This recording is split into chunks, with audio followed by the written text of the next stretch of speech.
girl drinking soul, aka Bars and Baby Hairs, and you are now in the field with Trackstarz.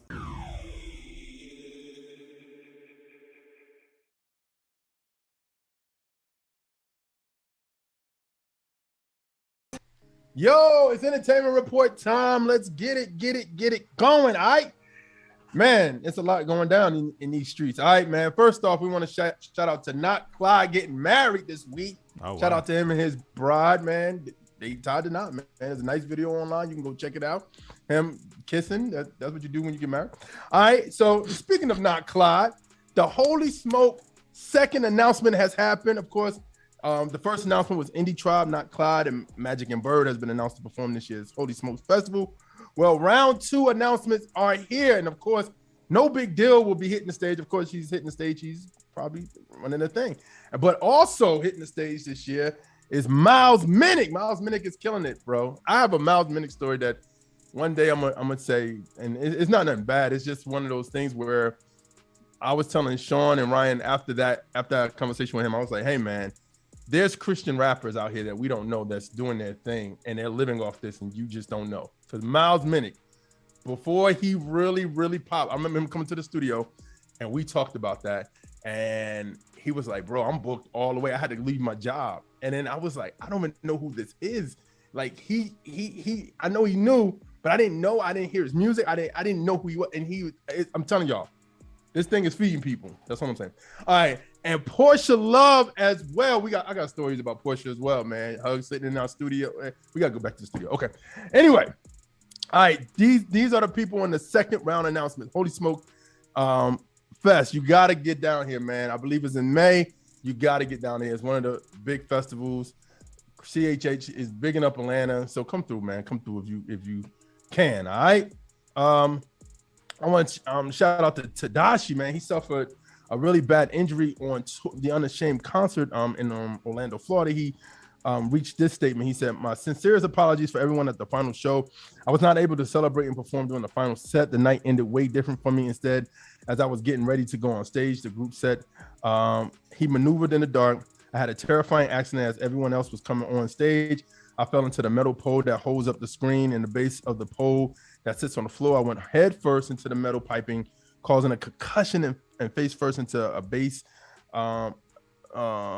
lacerating in 2 places. Thank God for the amazing tour and production management that were on the scene, helping me off stage. They were tending to my wounds and doing what they could to keep me calm. There were several moments after the accident that I wanted to put my head down or even pass out, but they would not let me because of them. I believe I am actually coherent and here today in my right mind. You know what I'm saying? He says, so today I'm home, but still in some pain with tons of swelling and soreness.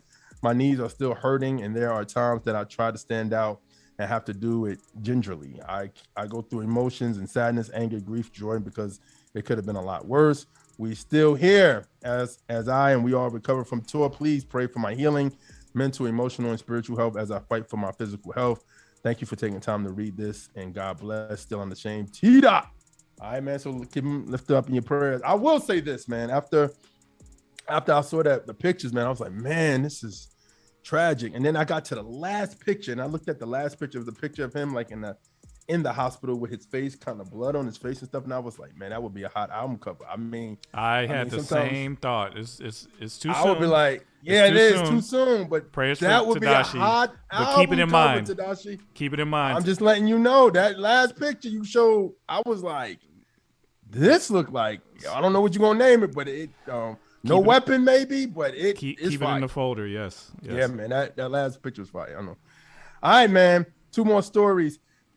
Carry-On Franklin believe he's being set up. Carry-On Franklin, estranged son of gospel superstar Kirk Franklin, has reportedly been arrested and held without bond after he was stopped while allegedly driving a car belonging to a woman who was reported missing and presumed dead.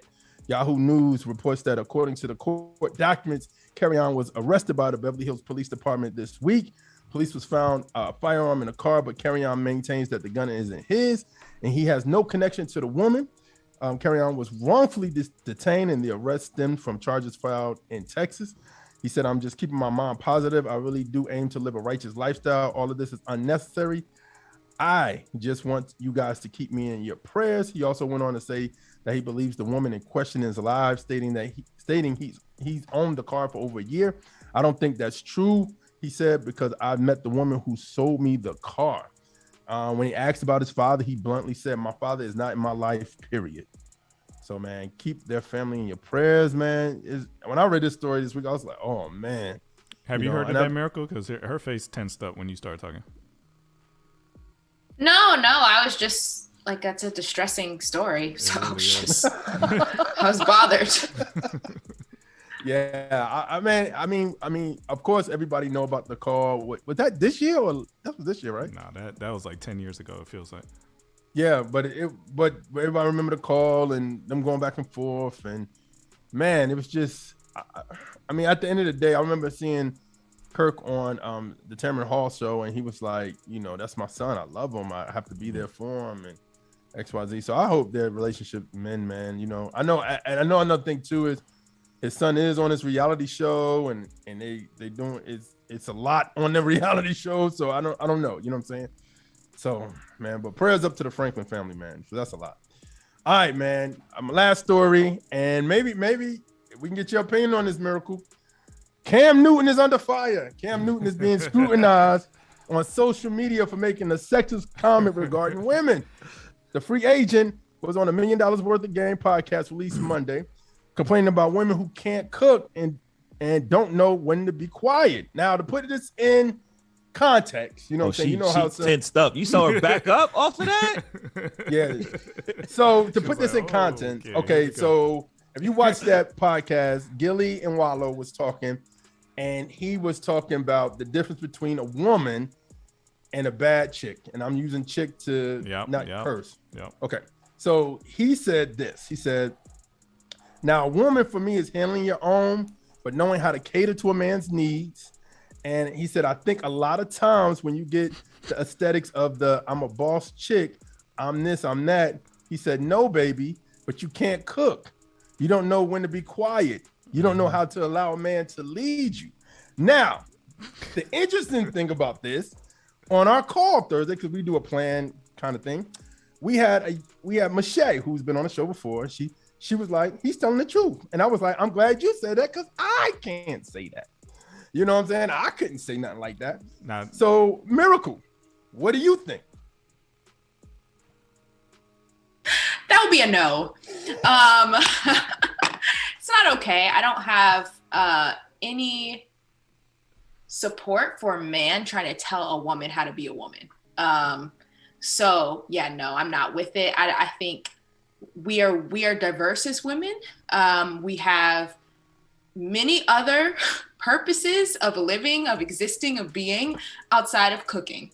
And also I want to say, I have a problem with the comparison of a chick versus a woman, because a woman is a woman and she may call herself a chick. And if she does, that's her choice. But I think pitting up women against one another is just not cool with me. Because no, that's just not, sexist. I think the question was, he was saying, he was saying bad B. Right? Same thing. So he was saying there's a difference between the two of those. And I get what you're saying, like putting women against each other. But I think also, is there a line out there when we have those conversations about men and we say there are wolves in there and then there's good men out there. Women want us as men to be like, yeah, there are wolves out there. Y'all need to leave those wolves alone. And there's some good men out there and we need to make sure the good men are out there to talk about this, so that we can call out the wolves. So I think that's the question he was saying, like, there's a difference between good women and bad women. And we need to find those good women. You know what I mean? And he may not have said it that way. I mean, okay. But what you're saying sounds very different than what you repeated. Like that sounds very different to me. Got you. Okay. And then to this comment, it says, but women can tell men how to be men. So I just want to, for a second, like just take into account power dynamics, okay? Like let's just take into account how this country is set up, how this culture is set up. Women do not have the upper hand and have historically not had the upper hand, and we may be gaining more, power. We may be gaining more clout, but that's just not the reality. So I just have issues with people who have more power trying to talk about those who have had less power and try to pigeonhole them.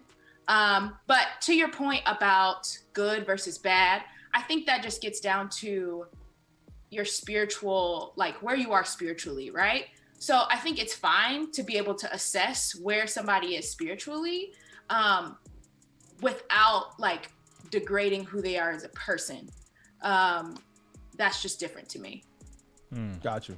Okay. So it's I think there was 2 trigger words in there. One was the cooking, and the other one was the be quiet, right? Those were problematic, is what I saw. Absolutely. Your body reacted to those 2. The cooking one did. specifically, all right? I want to talk about that. What I heard, just from, guys out there, is that there are roles that guys are expected to do, and there's nobody cares about that, right? Take out the trash, fix this, fix that. Why is that specific role so triggering? I think it's just the idea that a woman's worth is reduced to homemaking. Mm-hmm. And so that, not to say that we can't do that, but we don't have to be limited by that, right? So when a man comes and says that your worth is contingent upon just being a good homemaker, I just have a problem with that, because we're more complex, multifaceted beings, and is in the same as every human who walks the face of this earth, right? So to reduce us to that, I just have a problem with. If that's your preference as a woman to be a homemaker, there's nothing wrong with that. But to put that pressure on all women, I have a problem with that. Okay, and Miracle, and again, this is not me. I'm just asking. I just need your opinion. Because I cook. Miracle about to go in on you, bro. I cook. This ain't my mindset. This ain't what I do. I cook. All right. So I'm just trying to, play referee here. What Jeremiah said, how should the women that are the wolves be addressed? Because there are women who are akin to the guy wolves out there. How should they be addressed? How would you talk about them and help them get back on whatever path they should be on, or just leave them alone? Is that what you're saying? I can't say I can speak to that. I think you have to treat everything situationally.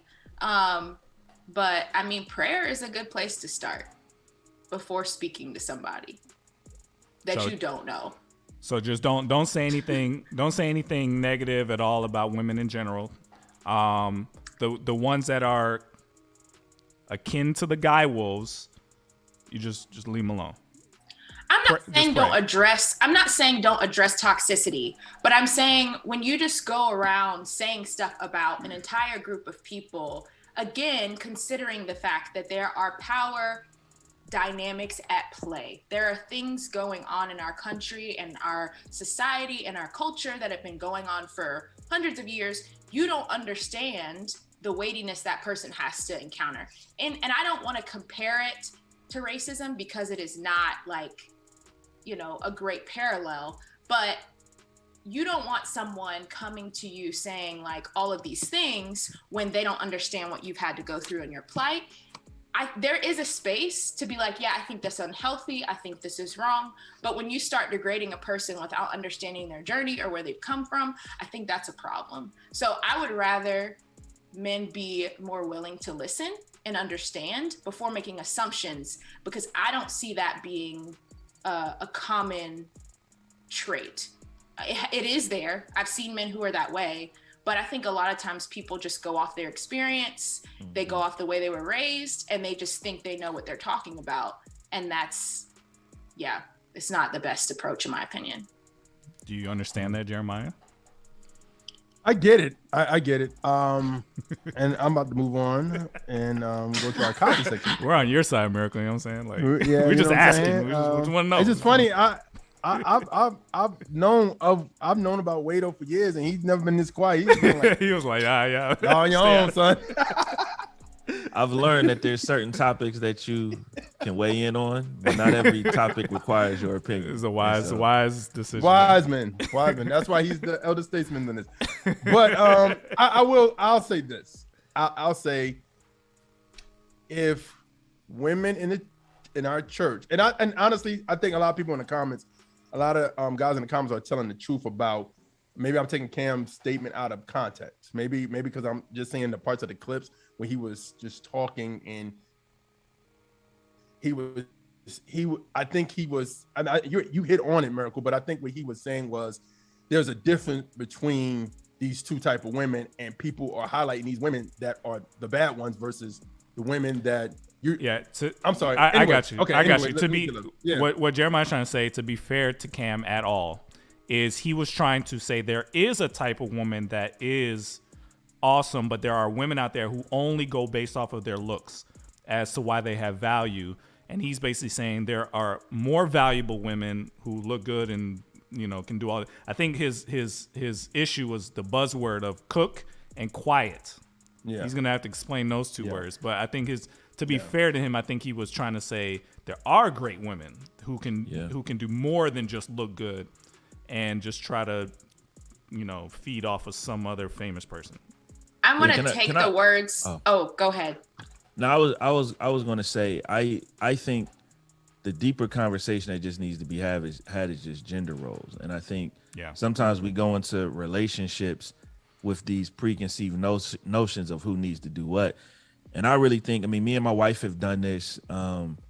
We've figured out what's worked best for us, right? So there's some things that, you know, you could say traditionally women have done that my wife is great at, and there's some things that she doesn't really like doing. And so I step into some of those roles, and I think vice versa. And so I think, you know, when someone makes a statement like that, it's always going to stir the pot because we all have opinions about what it should be. But I think ultimately the question we all should just ask ourselves, if you're in a relationship, is have you and your spouse, or you and your partner, you know, whatever y'all got going on, have y'all worked out what these roles need to be? Like if your wife is a great cook and she likes cooking, there's no problem if she cooks every night of the week if that's what she wants to do. However, if she doesn't like doing that, or she's not a good cook, my brother, you may need to step up. Like, I got a partner that I work with at the church. He's a pastor, very manly dude, been in the army and everything. He does most of the cooking at his home. And the reason being is he's good at it. His wife's no good at cooking. And so, you know, it just kind of is what it is. So, you know. That's real. And I'll say this to cover everything that I said, right? It's just a bit, as you say, Jeremiah. I did not hear the full discussion. But do you feel differently? I only heard. Do you, if with the extra context, do you feel differently, or do you still think those words come out of his mouth unacceptable? It sounds problematic based on what I heard come out of Jeremiah's statement. Could have been said better, is what you're saying. Yes, potentially. I haven't listened, but yeah, it sounds like it should have been said differently. But I don't know the context around what he said. But based on what I heard, you heard my thoughts. Yeah, so I got you. Good stuff. All right, man. Okay. Copy section. God fear, red tape. But that is the talk that's happening. So that was good to hear. Yeah, that is. Bree K and Kasira. I hope I said her name right. If I didn't, you know you about to blow up. Bad Publicity, J Monty, Enemies and Foes single, Jack Casso, Voices single, DJ Michael V, Burberry, Coat single, Drew Beck, Shot single, 5, Old Me single, Mike Teasy, Roll the Stone Away single, and that international show, LMI single, and Dylan Chase, Coming Home single. Remember, man, to hear these songs and hear others dope Christian rap, gospel rap, CHH, our Milk playlist, and for all y'all out there that love Christian R&B, feel good playlist. All right, Sean, anything else we want to say? Well, we only got a couple minutes now, but Wado dropped a bomb on me. So apparently, say it again, Wado. Dayton said that Lecrae is the GOAT. Is that? He did. He tweeted this. He said, he basically said he was listening to some just throwback Christian rap albums, like records around the time he first got saved, and he was just like, Lecrae is the GOAT and will remain the GOAT. Like it is you can't even get to him. Like LeBron. You meant LeBron. I did that on purpose. Ohio guy. So he's the Jordan, is what you're saying. That's what he's saying. He's the GOAT. He's saying he's the GOAT. Okay. Yep. Yeah. So I think that's undeniable. I don't know about always and forever, but I think that's undeniable. But again, I've been teasing this topic out on Twitter and during our meetings. I want to do a full who's the Jordan, who's the Kobe, who's the so-and-so of hip-hop, CHH, whatever, because I think that's a fascinating discussion because it says a lot. Whoever you pick for what says a lot about what you think about music. Yep. And I think it's revealing. So we'll do it. We'll do it. I think somebody's coming, though. Who? I think somebody's coming. Who? And he used to be on Reach. So I think that person is coming. Who? He gonna say KB. He thinks it's KB. I think KB's coming. Oh, I think KB is the Kobe. All right, I got you. we now we gotta have this talk. We're gonna have to come back another day and. Well, see, we gotta have it with Wado off because he thinks LeBron is the GOAT. And we can't. He's not qualified. He's not qualified for it. So we gotta have. He is the GOAT. It's not a think. We gotta have not qualified. This. We gotta think. We have to agree on the premise of the discussion. You know what I'm saying? All right, man. Let's get back into it. You in the field with the track stars, Ryan Righteous, Sean Tanner, DJ Jeremiah. Let's go. You haven't already signed up for Nectar distribution? Honestly, I don't know what you're doing. So let me tell you about it. You get unlimited uploads of your music throughout the year. You also keep 100% of the rights. You get to use our one-of-a-kind single maximizer tool in which not only do we push your music to the streaming sites like Spotify, Google Play, and Tidal, but we also push it to music blogs so you can get more eyes on your music. And the best part about it is, it's only $19.99.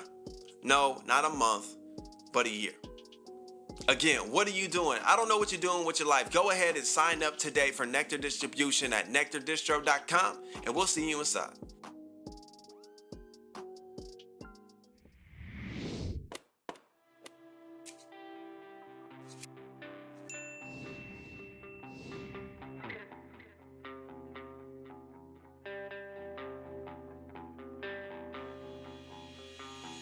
Walking through the valley, I'm never alone, yeah. Wait.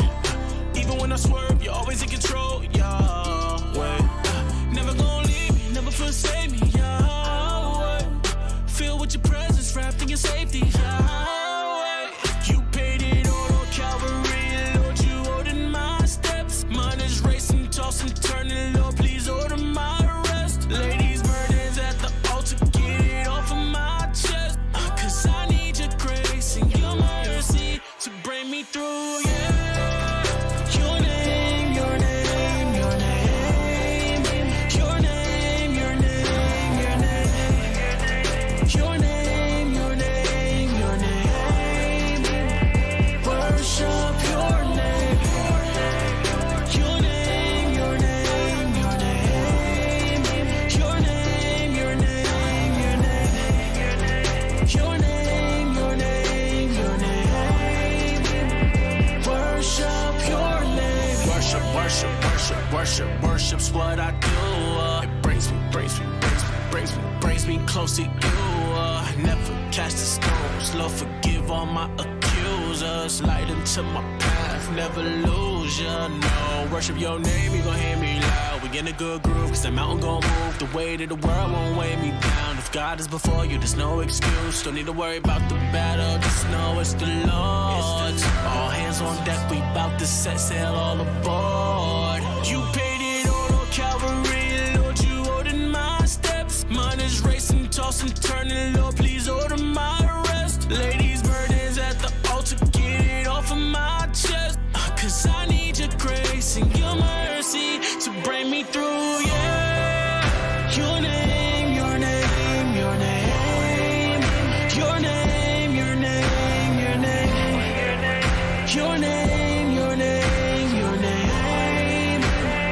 Worship your name. Your name, your name,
to fight and struggle to survive. I was taught don't let nobody see you cry. Yeah, don't let them see you cry. Growing up here with me, my mama and my little brother. Living in that 2-bedroom house with my grandmother. Bought an Angel 3, my pop, she was gone. Let my mama what you call the definition of a broken home. Maybe I'm wrong, but I'm just stating what it was. Maybe that's why I started hanging out with them thugs. Steady trust, looking for love in wrong place. Doing drugs, trying to find my way. Got hooked on cane. Next thing I know, glass tight to the brain. Now I'm out here addicted, feeling so ashamed. Until the day I called him Jesus' name. And now I know he's the father that I never had. Ain't it ironic, at track meets I never saw my dad. It's kinda sad, but funny how everything works out. Now running to make my father's proud, all I think about. All my life, I had to fight and struggle to survive. I was taught don't let nobody see you cry. Yeah, don't let them see you cry. All my life, I had to fight and struggle to survive. I was taught don't let nobody see you cry. So tell me why I can't. Yes, and I gotta give a shout out to my baby girl. Came into my life and changed my whole world. If I promise you that I'ma always hold you down. Remember when we were dreaming, make it at that small town. Look at us now. I'm on this bus headed to another show.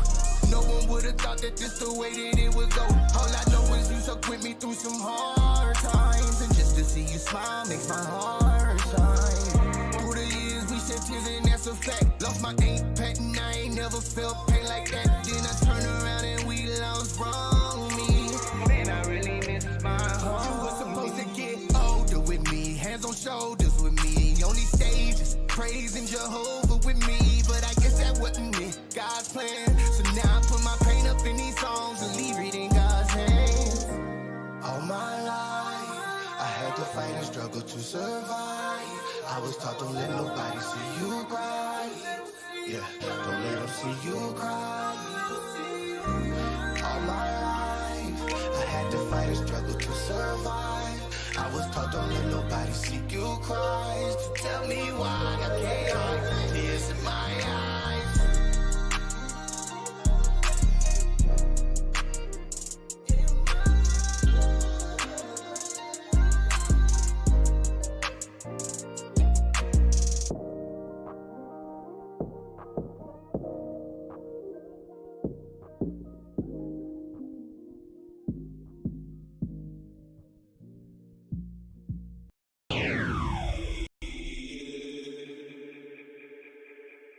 You are listening to the Trackstarz with Sean Tanner, Ryan Righteous, and DJ Jeremiah.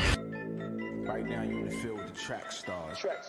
Trackstarz. Ryan Righteous, Sean Tanner, DJ Jeremiah. Right now you listening to the Trackstarz. You know what time it is.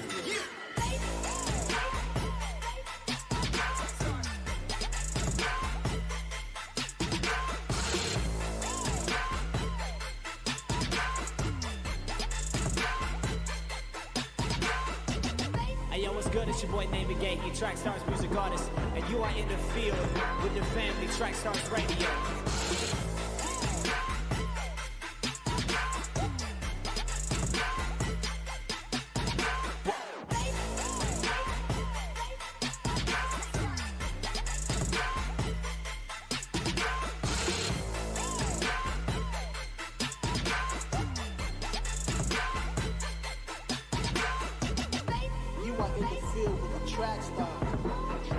Trackstarz Radio.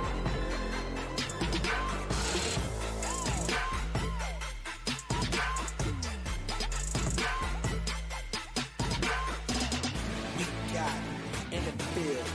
Trackstarz. Get it, got it, good.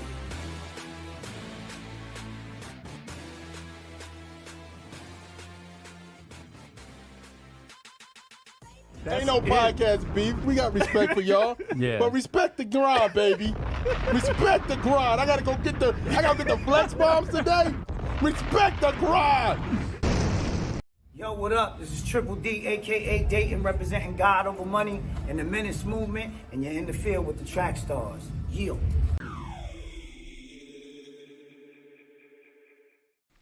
All right, back in the field with the Trackstarz, Ryan Righteous, Sean Tanner, DJ Jeremiah. We have added Sam Collier to the mix. Sam Collier is in the building. This like a media party right now. Yo, Sir. what's up? It's good to be in the building. Wado is here. Whenever I see Wado, I'm like, all right, we getting ready to have a conversation. we just gonna have a little open discussion. A little open discussion. Right. Nothing big, you know, nothing big. And I was like, let me prepare. Wado is here. Let me prepare. So obviously we had you and The Truth on, what was that, 2 years ago, a year ago? And when you started Hillsong Atlanta. And some things have changed. Just a few.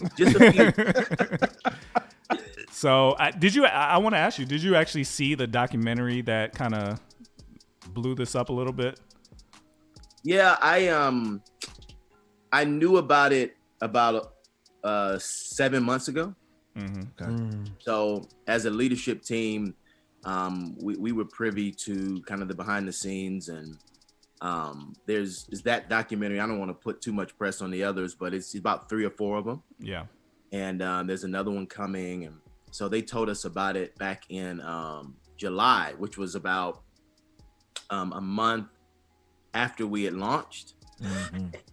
So we knew about it, and I haven't seen it, but I have. You know, it's like I've gotten the play-by-play from every person that's watched it. I'm like, all right, you know, I don't want to watch it, but tell me, all right, what's episode 1? What's episode 2? What's episode 3? What's episode, you know? So I feel like I've watched every ounce of it, but you know, I feel like I've also been kind of watching it unfold for, 7 months. So I pretty much know everything that's in it, and accusations and other things. So I want to get a sense of going into it. I mean, there were a couple of stories out already about Carl Lentz, and there was some buzz about some stuff. What was your thought going in that gave you confidence that this was going to be a long-term thing? Yeah, so we decided to be Hillsong probably about 3 months before the Carl Lentz situation happened in New York. Okay. And we got announced a week before it dropped. Okay. Wow. And nobody knew that was coming. and we didn't know it was coming. But we did know behind the scenes that there had been some trouble with Carl in the Hillsong world. They had been trying to kind of deal with it for roughly 2 years of just going back and forth with Carl, having different discussions about different things they were seeing or not seeing or wanting differently. And just to be candid, I think probably 2 months before that, they had a discussion with him just about, him going ahead and letting it go, instead of having to fire him. Just like, hey, we just don't feel like this might be a good fit. They were already kind of there. And so within that, about a week after that, and I explain this to people, all the time, it's like, when Jay-Z cheated on Beyonce, there was nothing in my mind that thought, okay, Beyonce's team is not going to be able to handle this, right? Or like and so, because you see scandal happen all the time in the mainstream world, and even some in the church. I won't name any names, but we know some people, they've got like 9 lives. It's like, It's like you mess up, you come back. You mess up, you come back. You mess up, you come back. So for me, it's like, man, I'm joining this mega brand. This will be here today and gone tomorrow, especially with us having, 160 locations around the world. New York was one of 160. So for me, it was like, it's like any denomination. Southern Baptist Church, you don't crush the entire Southern Baptist denomination because one Southern Baptist church had an issue, right? You deal with that issue, you kind of let it go, and then you move forward. And so I don't think anyone, especially me and Tony, anticipated it lasting so long and it going so deep. And even to this day, right, it's still going. Yeah. Wow. Yeah. So, so there, we had confidence that it was one church out of 160, and that Beyonce's team, right, would be able to maneuver all of the ups and downs. So what changed then? What was the straw that broke the camel's back for you to say we can't do this anymore? Yeah, man, I'll be very candid in saying, you know, we had a meeting. In that meeting where we discovered the documentaries that were getting ready to come out, because the media did alert, because they were trying to get sound bites from the Hillsong world or any one of us, right? Every day it was, you know, somebody hitting us up from the Queer Eye kind of producers to the New York Post producers, which were mainly behind the documentary that's on Discovery Plus. We were getting hit up all of the time. And so since then, I had a lot of the guys in the Hillsong world just, you know, praying for me, and a lot of mentors calling me back in July. It's now, East April. So back in July, I had mentors reaching out, hey, are you okay? You know, and that's before they heard about the documentaries. This is just when stuff was going on, but behind the scenes, we knew that that this was coming out. And so for me, I had a conversation with God in that moment, because I had mentors asking me, so how long are you gonna do this? Like, how bad does it have to get for you to do this? Like, are you okay? And I was like, yeah, look, I'm fine. The Lord has me here, and I'm really big on not leaving an assignment, no matter what's kind of happening around you. It's like, for me, I have to have the release of God in order to go to the next thing, because he's the one backing you in all things anyway. So I'm like, I don't want to get out of position unless the Lord says this is what needs to happen. And so I prayed to God in California during that meeting and just said, God, when would you want me to leave if I were to ever leave? I got mentors asking me, safety in the multitude of counsel. What are you saying? And God said to me, the moment you can no longer fulfill the vision that I've given you because of the challenges of the day, that's the time for you to leave. And so at that current moment, I was still doing the vision.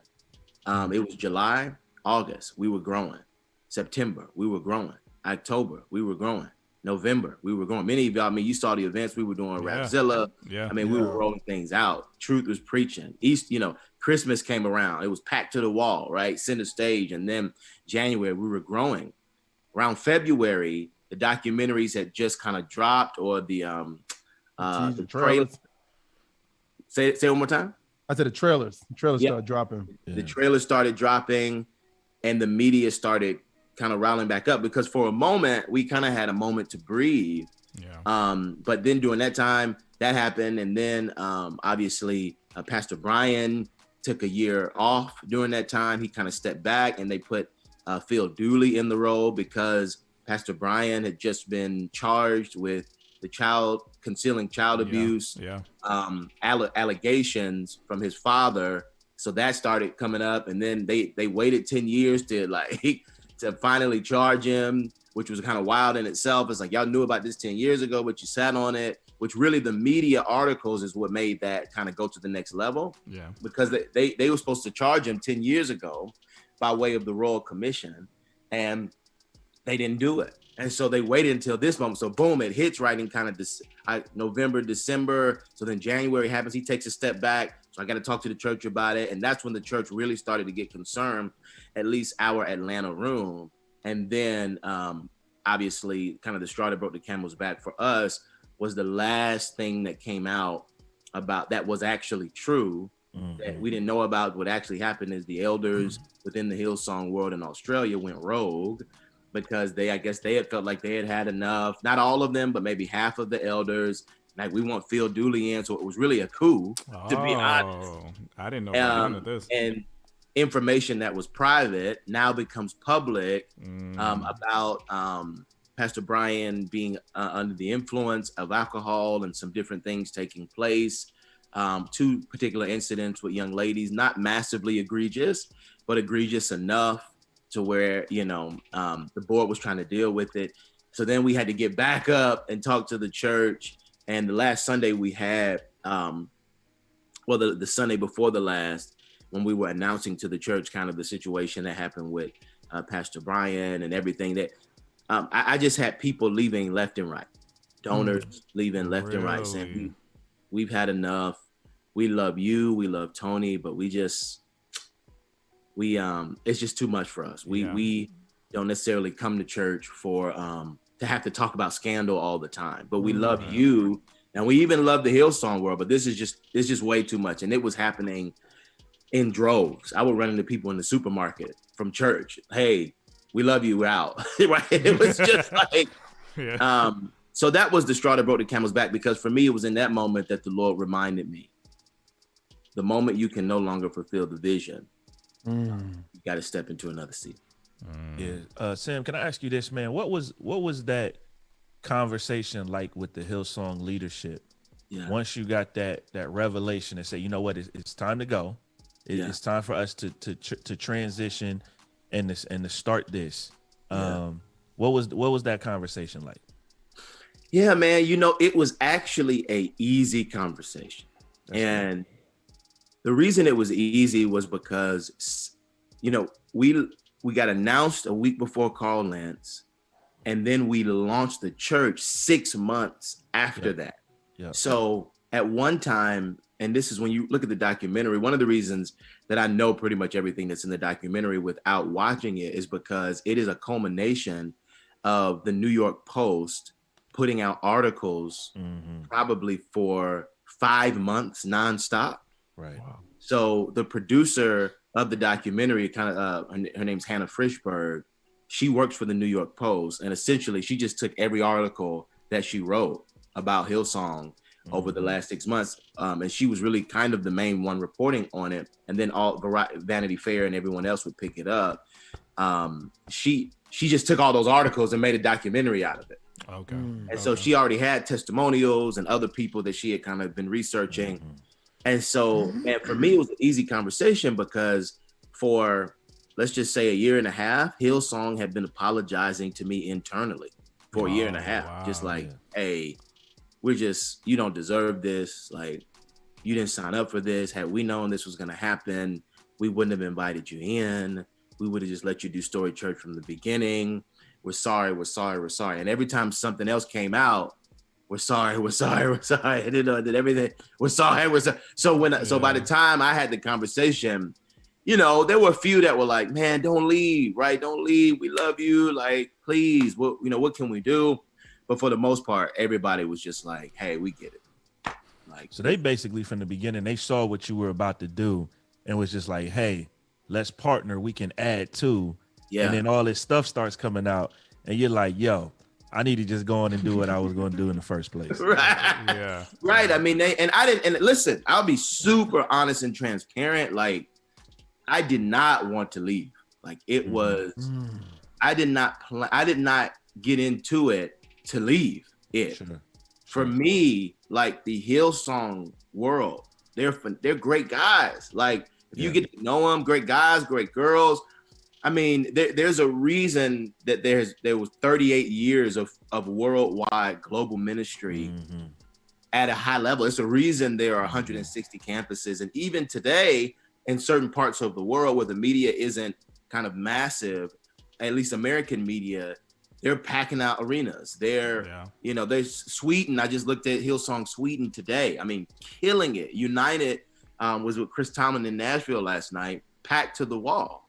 And so the ministry is amazing.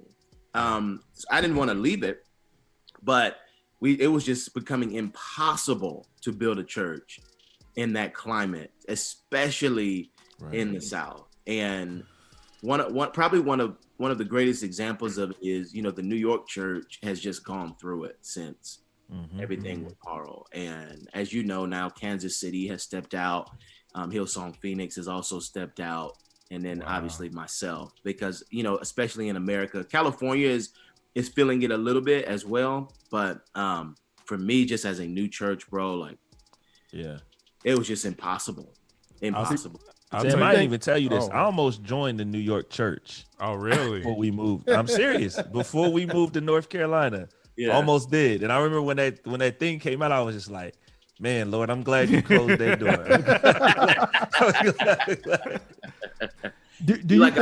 You're like, I dodged the bullet. I dodged the bullet, man. Yeah. Pastor Sam, do you think the scandals is something that people just can't handle no more. I mean, we come from, like me and Sean, we had situations like that at our church where we, like you said, stuck it out. But I think this newer generation feel like I'm good. You know what I mean? Like, it's like, I just can't stay in this. But we were like, us, you know what I'm saying, from your former church, talking about like, I'm just going to stand and work it out and see for redemption. You know what I mean? For a time. You know what I'm saying? So, but I just think it just feels like the newer generation is like, I'm good. You know what I mean? So what do you think is the cause of that? What do you think the reason of that is? Yeah, man. I'll be super frank. Because Wado is here. That's the only reason. Thank you, Wado. You're making us legit this week. Thank you. We're officially journalists because of DJ Wado. Thank you, brother. But Thank you. He's not gonna let you go up and out and around it. He's gonna like, I'm coming to finish with the eyes. I'll be honest in saying, man, you know, scandal in the predominant white church is much different than scandal in the predominant black church. It's much different. Like you could almost kill somebody, steal half of the money, get caught, say I'm sorry, go to jail for a year, and come back and be bigger. That's real. In the black church, because it's like for us, we forgive it. It's like now we do want you to be honest, right? We Yeah. like you can't not be honest. You can't be like, oh, I did it all right. It's like, nah, brother, we caught you. They won't rap with you like that. But if you like, look, I did it. My bad. I was learning. I had some issues, but I went to therapy and I'm ready to, I'm remarried now. I'm ready to do. We will ride with you. Like, you know what? We all make mistakes, brother. We all make mistakes. We will ride with you until the wheel falls off. But in the white church, bro, they not having it. It's like, it's, you know, it's, for me, it was even difficult. Like when I remember, you know, when I first got married to Tony, she was divorced first. And I had to like go on a whole tour just myself, especially being an African-American. I had to go on a whole tour just in the North Point circle and other circles and just go, hey guys, we're all good. I had to let Tony talk and then I talked and then, you know, they were like, okay, you know, so they rolled not with us. lying, bro. But That's so it's funny. just, to your, I think your watch, it's just, man, white church is different, bro. It is. So Yeah, so true. That's because that money will walk right up out of there. That's what it is. That money, it'll walk right up out of there, man. Scared. Oh, you cheated on who? Oh, yo, we're not that 10,000 we had pledged to the building fund. it's a 60-minute special immediate. It's like, no, we ain't gonna let you get away. It's just crazy, bro.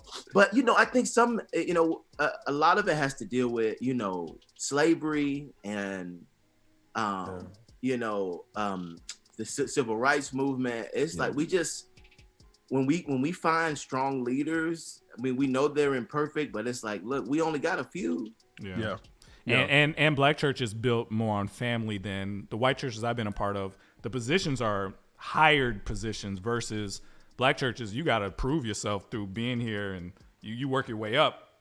There's like, oh yeah, we hired so-and-so, we took resumes and now we found a new youth pastor. I was like, you did what? You don't know him? You around your kids? Right. Okay. That's real. So yeah, I'll say this though, Sam. What you guys did when Hillsong Atlanta started, what made y'all special had nothing to do with Hillsong. What you guys created, what I saw, had nothing to do with Hillsong. Hillsong's brand was we're welcoming, we're friendly. So I felt that. But what y'all did that day when we were in what, Club Opera, that was special, bro. And that, to me, whatever the name of that was, it wouldn't have mattered. That was awesome. So when you said you were changing to Story Church, I'm like, oh, great, let's go. Because nothing changes to me. You don't lose anything now, especially now that you built up credibility and people know you. It's all systems go, man. Like, people need to see what you created in that building It was awesome. Thank you, bro. It was this double-edged sword, you know, because for us, you know, and back to kind of a point Wado was making earlier, like when we met, it was never gonna be Hillsong. It was always it was gonna be a Hillsong partner church. Right, So it was gonna be a Hillsong family church called Story Church. So that was always, so people ask me now, it's like it was premeditated. I'm like, no. How you get the logo so fast? It's like, because we had the logo 2 years ago.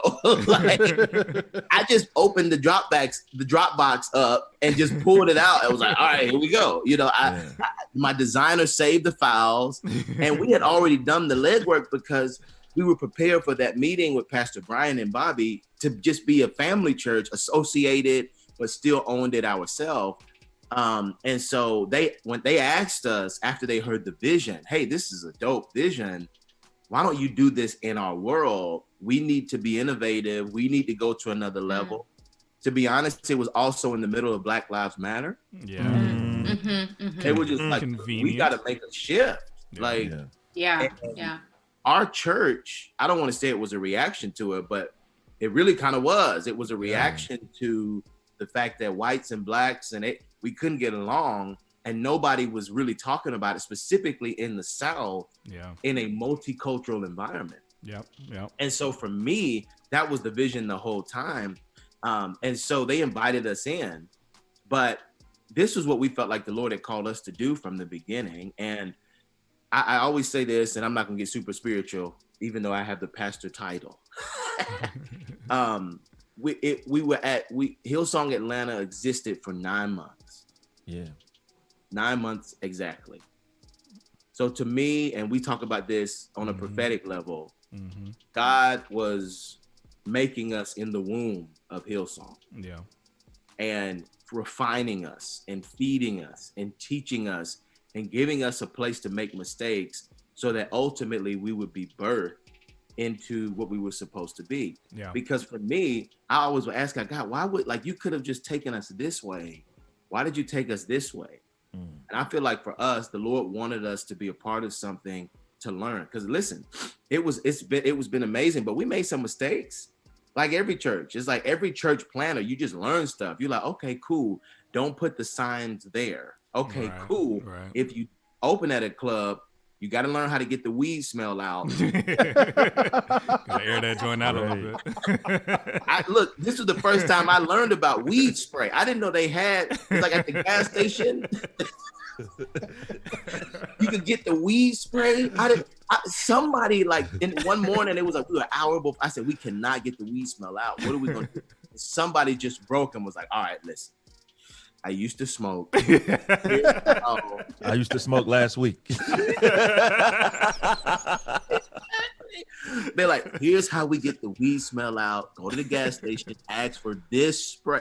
And I was like, what? And we got that spray, two little things. I said, it's over. So we learned so much that we needed to learn. And to your point, like, Sean, I had so many mentors calling me and saying, you know, they gave you that much more credibility in the pastoral space than you had before, even though you had a lot of credibility. Yeah. But they went ahead and stamped you even that much more so that you could now go and do. You could have conversations you couldn't have had. Yeah, absolutely. 100%. And I'll just be honest, and I don't know how I feel about this, but, you know, getting announced into the Hillsong world was a big deal. It was a lot of media coverage. But when I left, it got bigger. I was just like, what? I'm like, how did I end up on the face of People magazine? I didn't do it. You know what I mean? Like, but I'm on the face, and the AJC cover outlets we were trying to get to cover us before all of a sudden was like, hey, I want to talk to you. I want to talk to you. I want to talk to you. Wow. And the temptation, obviously, is to throw Hillsong under the bus, but that's not what the Lord told me to do. Right. You know, right. Because again, I didn't leave because the organization is crazy. I left because it was impossible to do ministry. Yeah. In that specific climate. But God used the media. I mean, they were announcing Story Church. We were in the New York Times. We were in People Magazine. We were in AJC. We were in New York Post. I mean, I was on the cover of Yahoo at one. I was like, what is that? Wow. Because people are going to be rooting for you because you were the first black pastor, first black church in Atlanta, especially right after George Floyd. And then this mess gets thrown at you. People are going to be behind Story Church, man. And speaking of Story Church, you guys are launching tomorrow. Yeah. Talk about it, man. How do you feel on Easter Sunday? This is big. Super Bowl. I feel like I'm walking on water. Yeah. Look, I'm like, just don't look down. Yeah. Don't look down. Like it at this point, my therapist told me this past week, which how I feel about therapy. Mm-hmm. I'm like if you have a moment to go, especially as African Americans, go to therapy. Just go to one session and just get your feelings out. I just go. I tell her I pay you just to listen to me talk and rant about whatever. And the greater the higher you go in leadership, the more you need it. But she used to be a pastor, so she's got a degree in divinity and a master's in divinity, and also in counseling, clinical therapy. And she says something to me. I said, "What do I need to be thinking about going into Sunday?" I was like, She's been with me for the last 4 years. I was like, "So you were there when I was in North Point. You were there when I transitioned out of North Point. You were there when we were meeting with Hillsong. You were there when they accepted us in, when we got announced. You were with me through all the scandal and walking me out of the door. What do I need to know?" And she said something to me. She said, "I feel like you've always had ministries around you that became your anchor, in a sense. They were like your foundation. They were your safety net." She was like, "But what I want you to remember is that you are connected to the greatest safety net that you could ever have." That's good. Amen. That's good. And she's like, and God took you to New Birth, and he transitioned you out of New Birth, and he carried you into North Point, and he carried you into Hillsong, and now he's going to carry you in the story. Yes. And so I know Is that the first message? Is that the first message? Getting a sneak preview. Is that it right there? Right. That's Sneak peek. tomorrow's sermon. It might be tomorrow's sermon because I'm still putting the final touches on. Yeah, there you go. So that's how I feel, man. I'm like, God has been with us from my adoption to where I'm at today, and he's going to be with us again. And so I am expecting for him to write a greater story tomorrow, and for him to do something incredible, for lives to be changed and saved. And so, I mean, we're live. If you are looking for a church tomorrow, come see us at Center Stage, 10:15 a.m. The Truth is going to be performing live. We have not announced that. We got a new theme song we're debuting. Maybe I'll send it to y'all. It just came out send it to on Apple Music. We haven't pushed it yet, but it came out through In Grooves and Universal. And so we're excited about it. Evan from Evan and Eris is on the song. And so it's incredible. Debuting the video tomorrow. We got to go bigger. We got to go better. Greater story. That's awesome, man. Give it up for Sam Collier.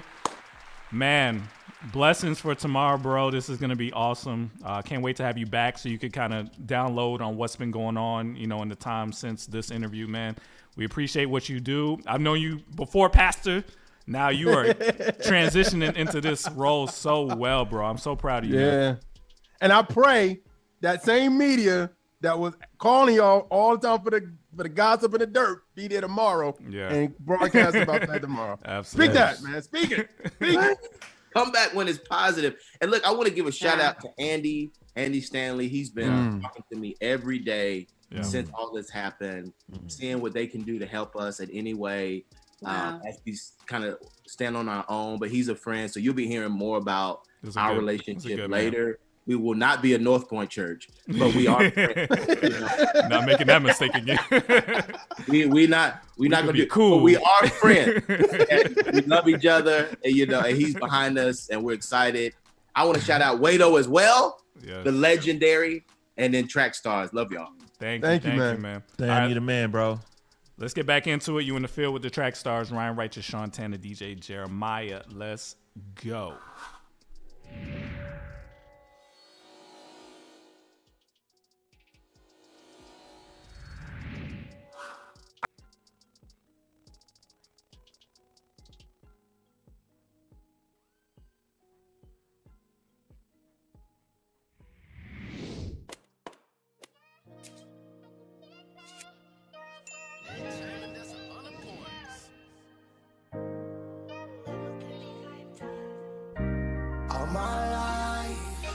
to fight and struggle to survive. I was taught don't let nobody see you cry. Yeah, don't let them see you cry. Growing up in with me, my mama and my little brother. Living in that 2-bedroom house with my grandmother. Bought an Angel 3, my pops, he was gone, let my mama. What you call the definition of a broken home? Maybe I'm wrong, but I'm just stating what it was. Maybe that's why I started hanging out with them thugs. Steady trust, looking for love in wrong place, doing drugs, trying to find my way. Got hooked on cane. Next thing I know, glass plate to the brain. Now I'm out here addicted, feeling so ashamed. Until the day I called him Jesus and now I know he's the father that I never had. Ain't it ironic? Get track meets I never saw my dad. It's kinda sad, but funny how everything works out. Now running to make my father's proud, all I think about. All my life, I had to fight and struggle to survive. I was taught don't let nobody see you cry. Yeah, don't let them see you cry. All my life, I had to fight and struggle to survive. I was taught don't let nobody see you cry. So tell me why I can't hide tears. And I gotta give a shout out to my baby girl. Came into my life and changed my whole world. If I promise you that I'ma always hold you down. Remember when we were dreaming, make it out that small town. Look at us now. I'm on this bus headed to another show. No one would've thought that this the way that it would go. All I know is you stuck with me through some hard times. And just to see you smile makes my heart shine. Through the years we shed tears and that's a fact. Lost my impact and I ain't never felt pain like that. Then I turn around and we lost from me. Man, I really miss my home. You were supposed to get older with me. Hands on shoulders with me. On these stages, praising Jehovah with me. But I guess that wasn't it. God's plan. So now I put my pain up in these songs and leave it in God's hands. All my life, I had to fight and struggle to survive. I was taught don't let nobody see you cry. Yeah, don't let them see you cry. All my life, I had to fight and struggle to survive. I was taught don't let nobody see you cry. So tell me why I can't hide tears in my eyes.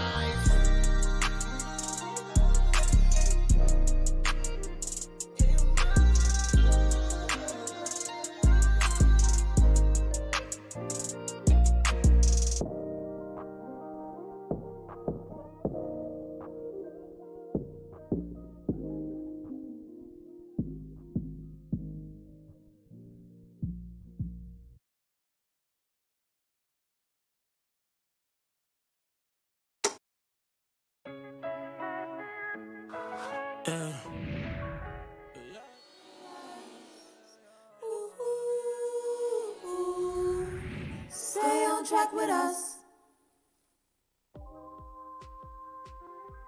All right, back in the field with the track stars, Ryan Righteous, Sean Tanner, DJ Jeremiah. Go to Trackstars. I'm used to kicking it to Ryan, but go to Trackstarz.com. Get all the latest. I'm like, he ain't here. Jeremiah, I know I kind of look like him, but like, why are you saying that? Go ahead, Jeremiah. All right, man. Last week y'all accused me of cheating, and I think you Sean did. Tanner is cheating this week. Yeah, I explain sure it later, doing after this. I was like, bro, what are you doing? Yep. Okay. Yeah, that's what we doing now. See? I was like, I got you. See? All right, man. So let's get it going. This is Lupe Fiasco versus Baraka. This is the, I ain't gonna say the best of. Well, it's kind of, well, I guess it is. Sean has picked and edit. Yeah, I want you messing with my clips. I want you messing with my clips. If you cheating this time, I'm gonna be ready. I have nothing to do with nothing. I only dealt with Baraka stuff and how I got Baraka stuff. Okay, so we did them. I'm just gonna let me be clear. You know how they have this is Baraka. I didn't even use that. I used Baraka's own personal Baraka jukebox that you can go follow on Spotify. That he picked his own songs. So I used those songs. I was like, okay, these are the songs that he liked, his features, his personal songs, and then also collaborations and stuff like that. So yeah, man. So let's get this thing going. So The views and opinions of the Trackstarz Universe, and Wado are not the views and opinions of the artist, the label, producer, and others.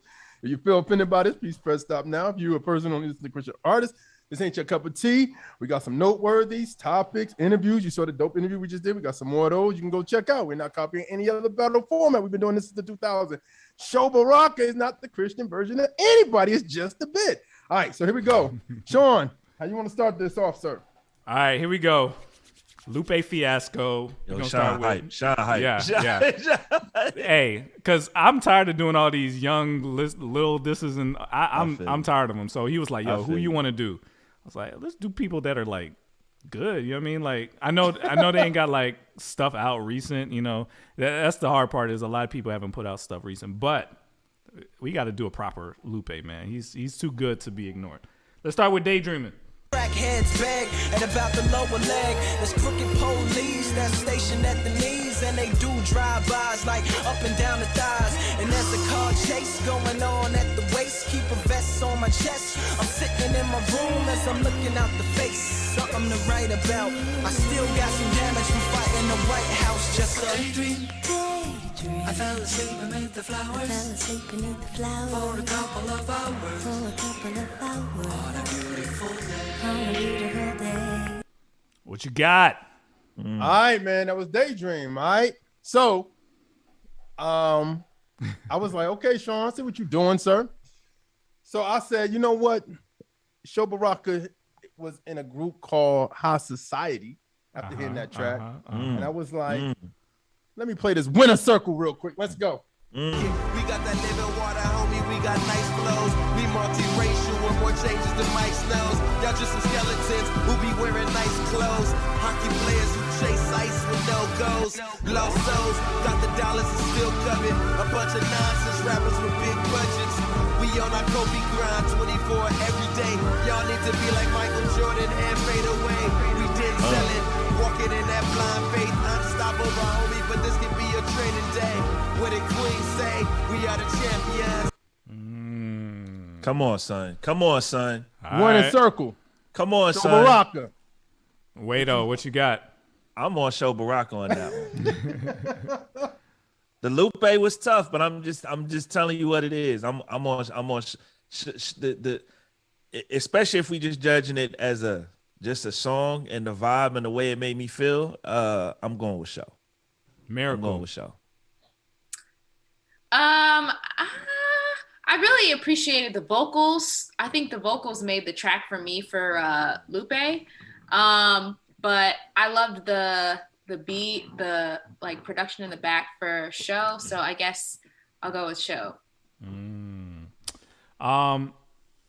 It sounded good. It was a good pick. But I still think Daydream has a vibe that I don't know. It just sounds more like a single to me than what I heard from Show. So I got Lupe. What you got, Jeremiah?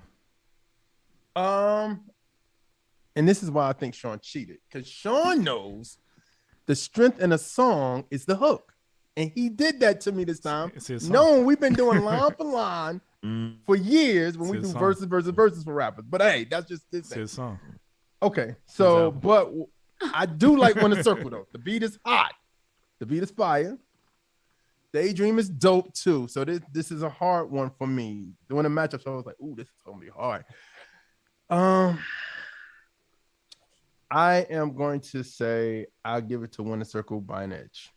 So I'll say Winner Circle. All right. I mean, the chat is with you though. Jeremiah, the chat is with you. They going for Show? Overwhelmingly 72%. Sean, I'm just saying. Oh, we got some money. This is the first person that ever. Oh, wow. Wow. Lupe got some money for us. Oh man. Okay. All right. You ready for the next one? Because that's clear. All right, so that round went to Show. It puts him on the board 1-0. So here we go. Round two. You want me to start off? Hold on. Some people are Show biased. You know what I mean? Hold on. Cool. Somebody in the chat said, "Tell y'all now, all my voting is going to be Show." How am I supposed to beat that? Dude never heard a song from him and don't even care. Oh my gosh! Come on, son. Jesus. Come Wait, on. how am I supposed to beat that? You know what I'm saying? You can't beat that. Let me go first this time. There's some banked in votes already. That's all I'm gonna go first. It's all good. You ready? Yeah, I'm good. Okay, I'm going first this time. This is Show Baraka. Higher Love. Hey. When the waves get the rock in the boat, we walk on water like he taught us to float. I got these scriptures to quote, and when it seems like your boy can't cope, I got a team tight like 3-strand rope. It ain't easily broke. The mountain in front may seem unclimbable, but after his work on the cross, it would seem irresponsible. If we threw in the towel because of life's small obstacles, yeah, we know a God who makes the unlikely possible. This phenomenal love and holiness ain't optional, so the world looks at us like we're so illogical. Keep our faith in the word to be a godly influence. If you really want Higher Love. Shantana, what you doing? All right. Okay. I'm gonna go Kick Push. He knew he couldn't down it, couldn't understand it. Branded since the first kick flip, he landed.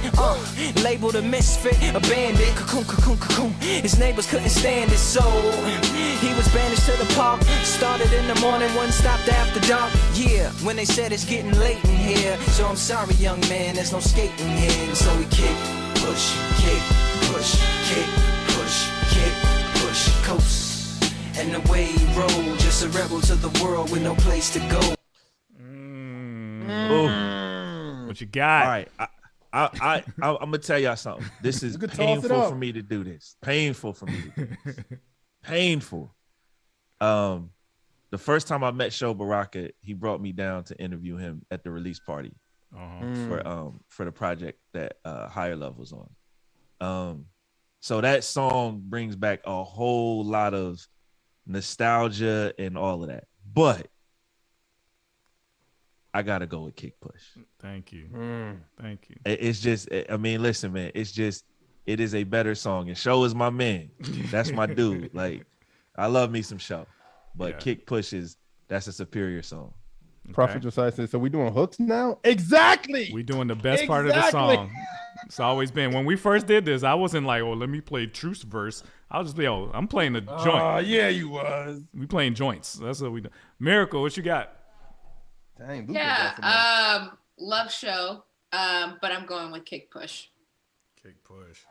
Yeah, Kick Push is special, man. Like, that's the one. That's the one. The Daydream song was big, but that was the one.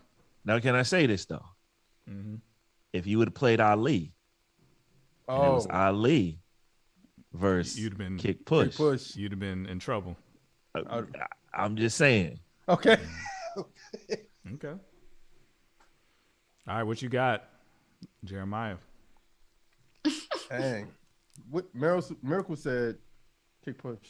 Mm-hmm. Look, Lupe had Andy Mineo skateboarding now. That's true. I have to say Kick Push, even without the hook. I just think that song is amazing. Yeah, it's an amazing song. Higher Love is good too. Yeah, I'm just including the hook for the young people that don't know the history. They may have heard that part. You know what I mean? They'll be like, oh yeah, that one. Whatever, you know man. Whatever. It's all his voice. Lupe online. Sean, what you got? I got Lupe, man. Lupe. Yeah, you didn't even have to ask that. You knew. I knew. I just wanted. You knew that. You knew where that was going. All right, so online they got Lupe too. All right, here we go. That is 1-1. We're going into round 3. Sean, start us off, man. All right, this is my favorite Lupe song. It's not like a song, you know, like it don't have a hook, but it's one of the best lyrical performances I've heard. Mural. Are we apps or are we bodies filled with apparitions? Operating applications stuck inside an Apple prison. Chicken hacking download updates that lack religion. Or are we more than soil tainting? Disloyal changelings preoccupied with boy and goyle chasing and foiling others royal saintings. I sit back and watch the world through eye holes in my oil paintings. Ain't nothing to it but to do it. Unless you Virgin Mary, nothing to it but to trust. Believe all that. Unless you judge, life is not a dictionary. It's a thesaurus. Mural. Okay. What you got for that, Jeremiah? I listened and I was going through stuff, and I came upon the narrative by Show Baraka, and I was like, let me try this. Excellence. 2017. Let's go. Knowledge with shit. Smart and cold. That's a college degree. Excellent, like building strong family. families through years of oppression. There is no recession when all you know is the Great Depression. Reading Phyllis Sweetly, I'm trying to avoid the greedy. Mother Teresa in sneakers, trying to serve the needy. Yeah, cool in school, fam, you into skeeky. New school educators, the hottie into beady. Focus like Moses, but I'm feeling ill-equipped. Come on, I'm praying for a ride and a Red Sea to split. Come on, a crew to hold me up and a pharaoh to beef with. Okay. Excellence. I'm going with excellence. 2017. Oh, I'm going with excellence. Oh, okay. It's tough. Why are you going with excellence? I think there were subtle bars that everybody didn't even get. Like him shouting his brother out to be on your belay. Like I just, you know what I mean? It's like I feel like at two, wife, at two. Yeah, I'm gonna say this. I think like that was just a perfect display of Show's brilliance as an artist. Yeah. Like he always has a lot of subtleties, and like that's like one of the definitive Show songs, just him lyrically, you know. So yeah, I mean Lupe's song was dope. Don't get me wrong, it was a tough call, but the Show song moved me a little bit more. The lyrics in it. Miracle. I second that. Oh, excellent. Okay. Man, we got two of the best DJs in the world on this one show right now. I mean, y'all are good. Jeremiah, that was because I'm like, you know how I feel about Mural. And Mural is one where it's such a long verbal assault that I was trying to like, what piece of this am I gonna pick? It's like a 5-minute long just rapid assault. I will say, based on what I normally use to judge line for lines, it's not just your rapidy raps. It's the whole song. And that song sounded really good from Show.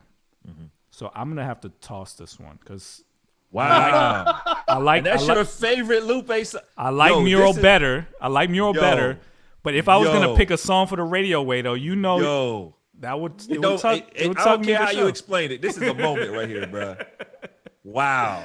I love Show. I mean, and Jeremiah did a great job finding something that would make me go, okay. Wow. Okay. That's a toss for me. Wow. Jeremiah, Man, listen. I might clip this when this is over. I'm going on y'all's YouTube and clipping this. No, he did good, man. I'll explain more later. But go ahead, Jeremiah. Ooh. I'm gonna go with Show, even though I like the part of Mural when he first starts off. Like when he first starts off the record and he just starts going. And I thought you was gonna put some of that part in. So it's like it's so many people. I actually have 5 different clips, and I was like, okay, which one of these is the best one? And he did. I'm a flow person, so I liked his flow in that section the most. So I picked that. Yeah. So, well, with that being said, Show Baraka had taken that round. He took it. So now it is 2-1 Show, and I will start off with Show this time. This song is entitled Devil. Here we go. Have mercy on his soul. He hates diamonds and gold, but he does love stones. And plus I see him running after me. He claimed that the devil helped me create the masterpiece. It sounds like they want me to apologize for getting off the boat and being colonized. Well, my man, thank you for the favor. I'll try loving this dude who hates being my neighbor. They want to label me insane cause they gave me a canvas, but I'm sketching out the frame, bruh. Well, we should be building up a fellowship. Instead of building, he tears it down. All right. What up, Sean? Okay. I see you. That's good. I'm going to go with one of Lupe's classic songs, Dumb It Down.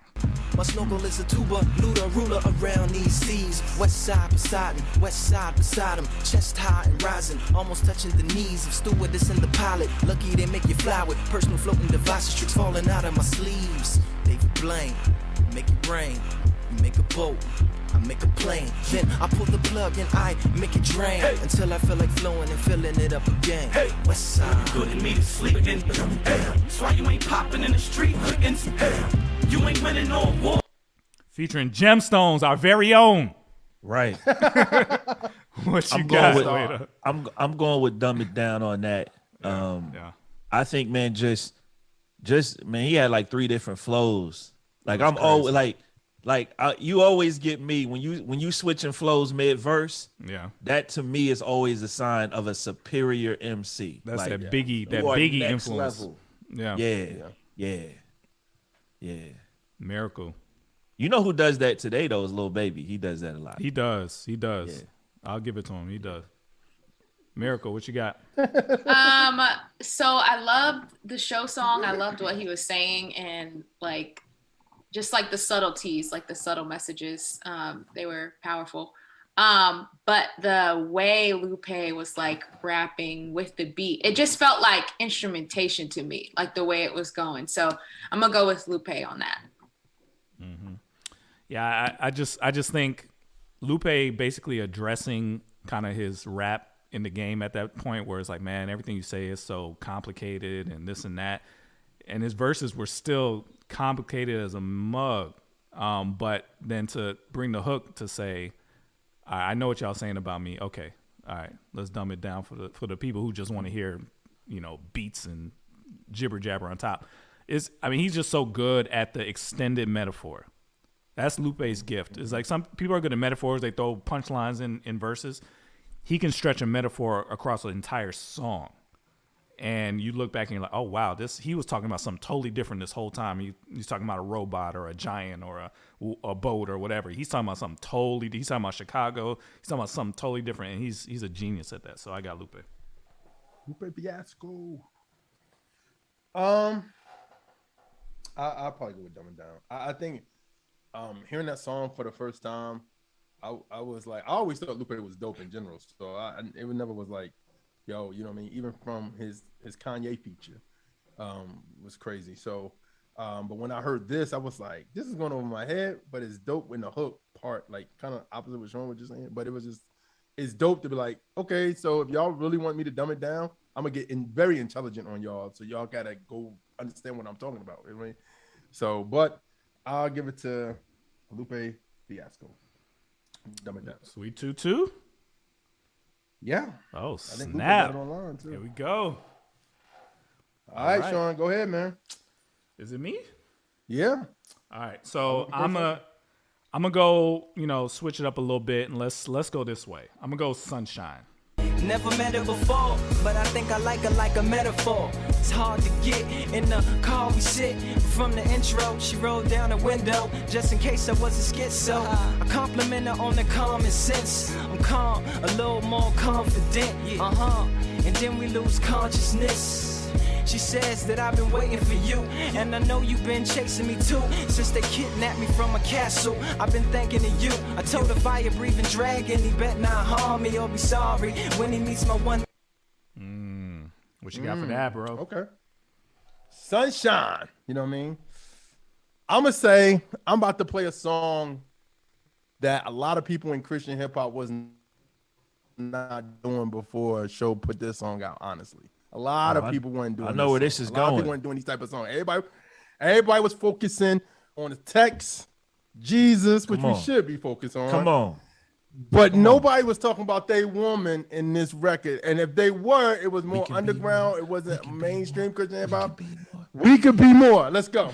Let's do it. Stepped in, God healed my heartache. And this is way past love's no prom date. And we can be a sweet aroma, Strange. And they can call us outcast, Andre.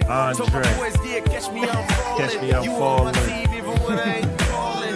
You a patient with your boy in the worst case. In the worst case. Like 9/11, the worst date. The worst You've been date. running through my mind, first place. Those other girls stay weak like Thursday. This is gentlemen's music, boys to men. I'm done with that players like. Born again. You are really doing it in your puffy. Wow. Okay. Y'all already know what I'm voting for. Yeah, I see. We could be more. Miracle, what you got? I'm gonna go with Show. You know what gave a comp run to this, Sean? If you'd have picked it, Paris Tokyo. I thought about Paris Tokyo. You saw.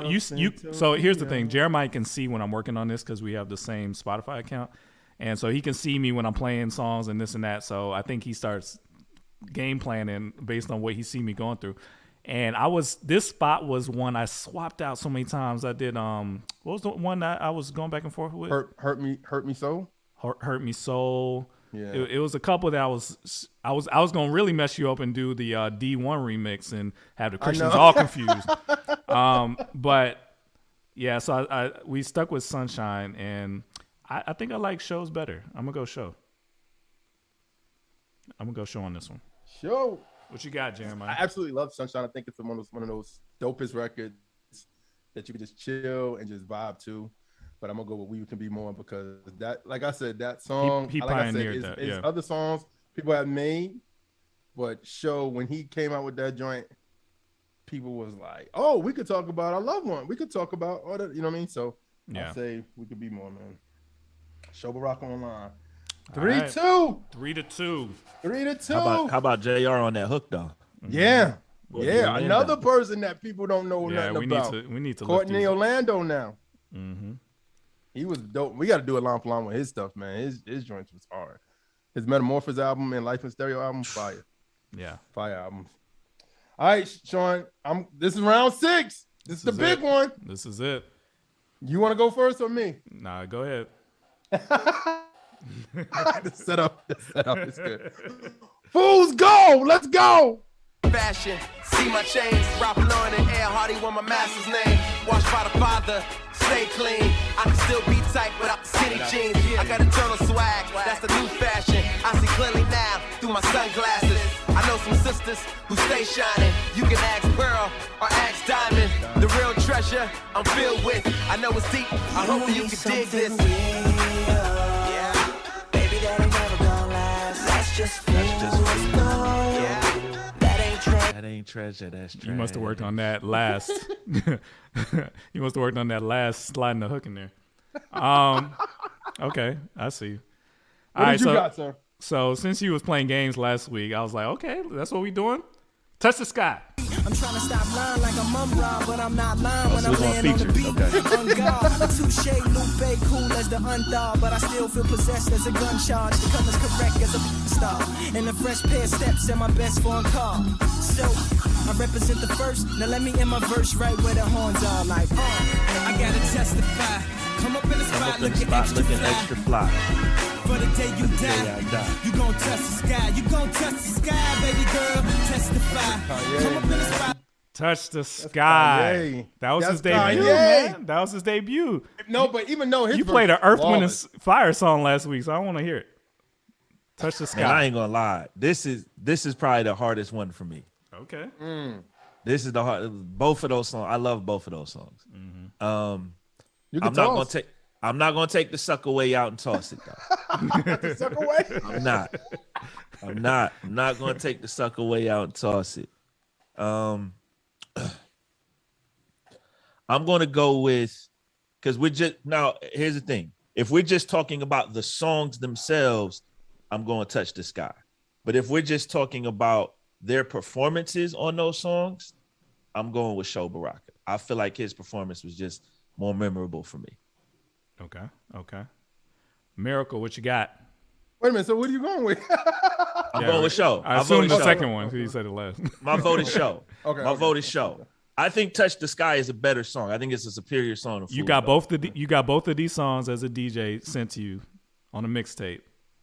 That's all you heard. Which one you playing? Oh, I'm Touch the Sky. Touch the Sky, a better song. But you still So picking you going with Show. Touch the Sky? I'm going with, but this Based is on his Show own Baraka. criteria. This is Show Baraka versus Lupe Fiasco line for line. Yeah. So I'm voting for Show because I like what Show did on A Fool's Gold better than what Lupe did on Touch the Sky. That's okay. All right, Miracle. I'm going with Lupe. Hey, if Miracle go with Lupe, then it's over right there. That's it. It's over. You're gonna run the table. It's over. Yeah, I like the Lupe song better. I think Lupe, that being his like debut to the world. I mean, it's definitely not his first song, but yeah, he just killed his spot, man. He killed his spot. He did a great job. Had super duper references. Lupin the Third. I remember hearing that and not knowing what he was talking about. And now Lupin is one of the biggest shows on Netflix. You know what I mean? Like he just was ahead of his time as far as like nerd culture. You know, he brought a lot of that into hip hop. So I got Lupe. Y'all spending a lot of money on the secular people today. Hey, they ain't really saved all the way, Jeremiah. That's what it is. That's why they need the Trackstarz. That's why they come here every week, man. Well, go ahead and lie, Jeremiah. Go ahead and lie. Who you picking? Which is better? I'm picking. Honestly, I feel like DJ Wado, honestly, because both of the songs are good, and I really like Touch the Sky. Touch the Sky is one of Kanye's favorites to me, and then Lupe kills his verse. Show does his thing on Fool's Gold, but I have to be honest, because we're honest here. Touch the Sky. Wow. Sean using the hook.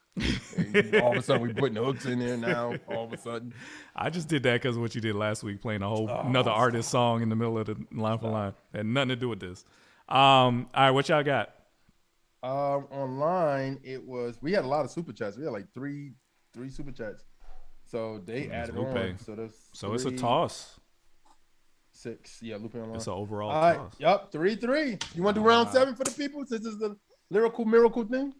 Or just leave it like this? I mean, hey, if y'all promise y'all gonna sign up for the official universe and get the shirt and everything, then I'll go ahead and do round 7. Y'all want to do 7 in this? Because how does this work for you, Jeremiah? In your mind, if it ends in a toss in 6, does 7 break the tie? Or is it just bonus? It breaks the tie, right? Is he frozen? I think so. Oh God, he froze. That boy, Yeah, that but boy I like, think that boy like this. I thought he was thinking. So, And he's back. 7 breaks the tie. I thought right? it was y'all that froze. It's my internet. My bad. My bad. 7 is gonna break the tie. Yeah, I always thought 7 was the tiebreaker, but it's close. If it's 3-3, if it's like 4-2, or like that, yeah, it's like okay, that don't really matter. If it ends like 4-3, the 7 doesn't make it tied. It's just extra. Okay. No, the 7th round, if it's a blowout, then it doesn't matter. It doesn't matter. If it's But close, if it's like this decides. This matters. Okay. All right. Yeah. Then I would have paid more attention on this last. All right. Hey man, Crispy, that's not true, man. Stop spreading rumors like that. I have a nice Wi-Fi at my house. I am not on the McDonald's Wi-Fi. Stop. I'll spread rumors. All right, who you want to go first? Let's do it. We'll let you go first, man. All right, so let's do this. Originally, Jeremiah wanted to do food and liquor. Was it food and liquor versus something? You were trying to focus on that one album. I was trying to do like just that one album, yeah. Okay. Because it's kind of a throwback for this week. Right. So I went back and I said, let's do the cool. I can hold his baby daughter's picture. Right next to it, one of his men stuck a swisher. He had a notion as he laid there soaking. He saw that the latch was broken. He kicked his casket open and this life goes passing you by. It might go fast if you lie. You born, you live, then you die. Oh, oh, oh, oh. If life goes passing you by, don't cry. If you're breaking the rules, making your moves, paying your dues. Chasing the cool. All right, what you got for that? All right, so that was the Cool by Lupe. When I heard Sean do this, I was like, bro, why are we doing hooks? You know what I'm saying? But since he want to play So that I threw it game, in 7. you know I didn't what I'm think saying? this was gonna be on the main one. You know what I'm saying? So I went through the narrative again. One of the show Baraka's dope albums, one of many of his dope albums, and I found this record. It's called Maybe Both. 1865. Here we go. We just give away votes, make them Democrats earn it. Politicians don't care because they don't see a need. They won't care until we bleed on the same concrete. We burning down the neighborhoods where we live at. If we don't own it, well, let's do something to change that. It didn't change Watts, it ain't doing much now. Watch the philosophers argue while Rome burns down. Bang, bang, bang, bang, bang, bang. Reload the gun, they gon' do the same thing. Bang, bang, bang, bang, bang, bang. Reload the gun, they gon' do the same thing. Wado. Oh, man, that's a tough one. I ain't gonna lie. I think I'm gonna go with Show Baraka though. I think that just felt like a lot of his philosophy on the end campaign and all of that. I'm hearing that in there. Yeah, I just felt that a little more. Miracle. Nothing deep. Yeah, I feel like that's a classic, at least for me, for show. So yeah, can't deny it. I'm going show on that one. Yeah, this one I was going back and forth between the cool and the coolest.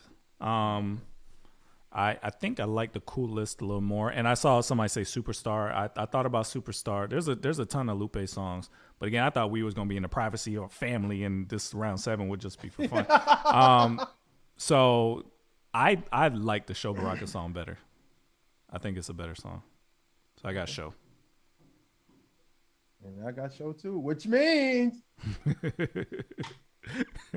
turn up. What the devil meant for good. Turn up. Come on. Jesus always works. Come on. Man. Hallelujah.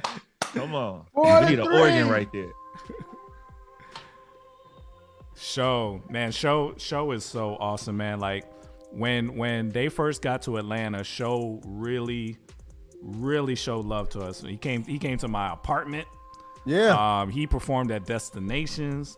Like he really connected in deep, man. And he's one of the best we've ever had. Lyrically, conceptually, the way his brain works, the way he can see is amazing. And I'll say this for Jeremiah. Since the very first time we did this, I remember coming to Jeremiah when we first started this, and I was like, I ain't gonna say the 2 artists, but it's not popular anymore.